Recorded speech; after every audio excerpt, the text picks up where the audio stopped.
In this project, you will bring the closed orders from order application to sales administration data mart.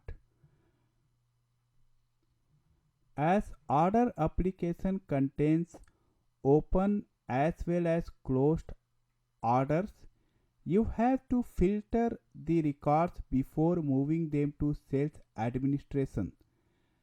This filter will be done based on the status field.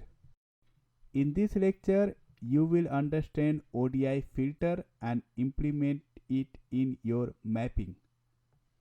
Let's begin. OK, right click on mapping and select new mapping. Enter name.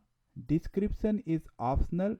Here I am not entering description, but in your projects it's suggested that you always enter description. Click on OK, wait few minutes, mapping window will open.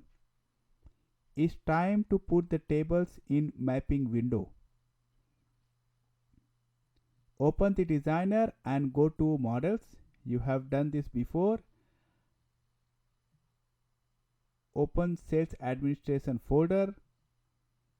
Drag and drop trg underscore sales table in the mapping window. This is your target table. This is the table you are going to populate with source data. Likewise, drag and drop the order tables src underscore order and src underscore order lines in mapping window.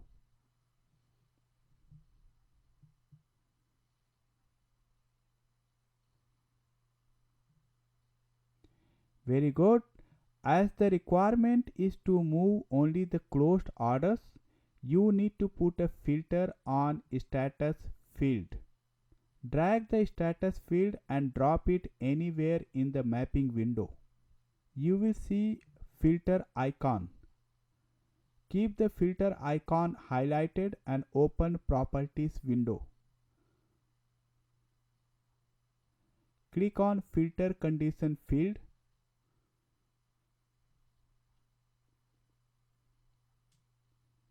Edit filter condition window will open.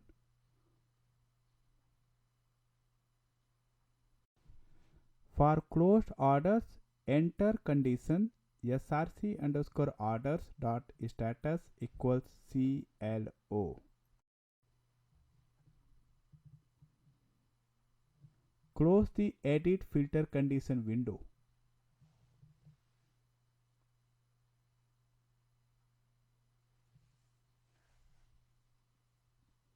Next step is to join src underscore orders and src underscore order underscore lines tables. Both tables can be joined by order ID field. Drag the join icon from components window and drop it in mapping window. Drag order ID field from src underscore orders table and drop it in join. Likewise, drag order ID field from src order lines table and drop it in join. Keep join icon highlighted and open properties window. Review join condition and join type. Make sure the join type is inner join. Do not close the mapping window yet. You will continue developing it in next lecture. See you in next lecture.